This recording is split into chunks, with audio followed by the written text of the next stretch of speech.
Hi mga ka-SS pensioners! Welcome back to my YouTube channel, Elena Vines. Kung gusto mong malaman ang latest pension payout schedule para sa March 2025, panoorin mo ang video na ito. And don't forget to like, share, and subscribe para updated ka palagi. Pero bago ang lahat, kung ikaw ay isang SSS pensioner at alam mo na ang schedule ng iyong monthly pension payout, maaari mo nang hindi panoorin ang video na ito. Pero kung bago ka pa lang sa SSS pension system, panoorin mo ito dahil siguradong may makukuha kang mahalagang impormasyon. Ayon sa SSS Circular number 2020-024, ang SSS pension payout ay may tinatawag na Batch 1 at Batch 2 base sa date of contingency ng isang pensioner. Para sa Batch 1, ang date of contingency ay every 1st to 15th of the month, ang credit date every 1st day of the month. At dahil March 1, 2025 ay isang Sabado, ayon sa SSS rule, if the credit date falls on Saturday, Sunday, or holiday, the pension shall be credited on the last working day before that date.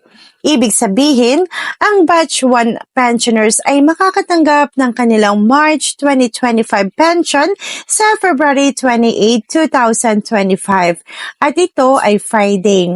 But, reminder, may ilang bangko na late ang crediting ng pension, kaya hindi SSS ang nagkakaroon ng delay kung hindi ang mismong bangko ninyo.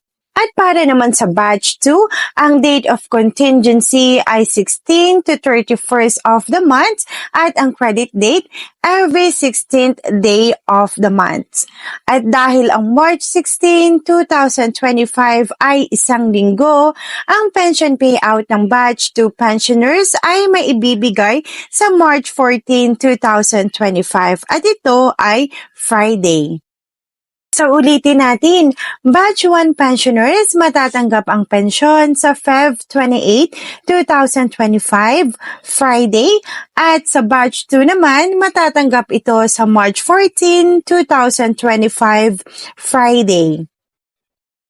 Salamat sa panonood. Tandaan, ang kaalaman ay susi sa matalinong desisyon. Don't forget to subscribe to my channel, Elena Vines, para lagi kang updated sa mga bagong informative videos.